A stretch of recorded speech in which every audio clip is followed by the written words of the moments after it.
The trapezius lies superficially along the upper back and neck. Its broad, thin fibers blanket the shoulders, attaching to the occiput at the base of the head, the lateral clavicle, the scapula, and the spinous processes of the thoracic vertebrae. Chances are, if you've ever given someone a shoulder rub, you're a little familiar with this muscle. So let's give it a shot. First thing I'm going to do is locate the bony landmarks that really isolate the tendinous attachments of this muscle. And the first one is going to be at the base of the head, the superior nuchal line, right here.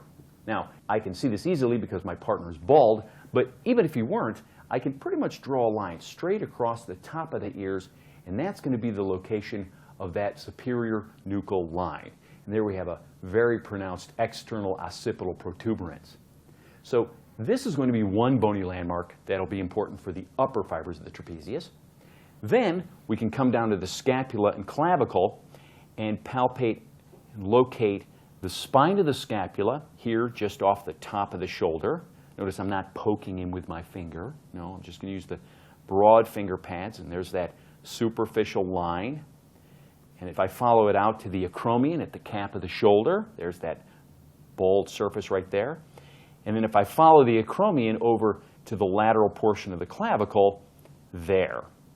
And that J will be an important attachment site for the upper and middle fibers of the trapezius. And then finally, the last bony landmark, or landmarks, will be the spinous processes of C7 all the way down to T12.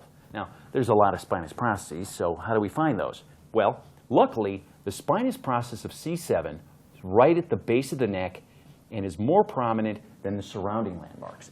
And sure enough, there's his C7. And now it's really just a matter of counting down.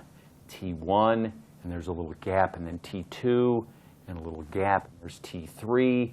You just walk your fingers all the way down systematically as you find all of these spinous processes. And it's really worth the time to actually do this because you notice that not all spinous processes are lined up as maybe they should be. And some are a little larger than others. And there we are down to T12. So we've got the spinous processes of C7 to T12, the clavicle and the spine of the scapula, and the superior nuchal line. Those are three landmarks that are going to help isolate the trapezius. So let's get our hands on some of this.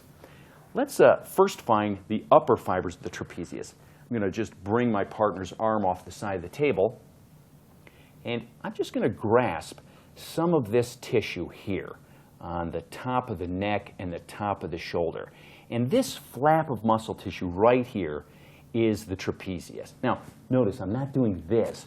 Well, this is the rhomboids, the trap, a bit of levator scapula. No, no, no. We just want this flap of tissue right here as it goes right up to the base of the head. And if I ask my partner to just raise his head off the face cradle just about an inch or so, that's great. I can really feel that tissue contract, very superficial, right on the top of the neck. And then relax, and I can follow this edge all the way down to that lateral clavicle. So that right there is the upper portion of your trapezius. Then, to find the middle fibers, I'm going to just ask my partner to raise his elbow just off the table a bit, and there we can see a great example of those middle fibers spanning across this way, right above the rhomboids. And if I set my fingers on them as he's engaging, there we can really feel those fibers as they run this way, like so. Good, go ahead and relax. And finally, the lower fibers of the trapezius can be engaged by, go ahead and bring your arms just straight out in front of you like Superman, sort of holding them out there. And as he holds his arm out there, the lower fibers of the trapezius contract to stabilize the scapula. And there we can see a nice line, that edge of the lower fibers of the trap. And while he's contracting, just going to roll my fingers across them here.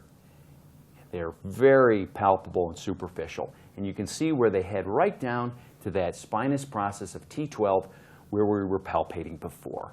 Good. Go ahead and relax.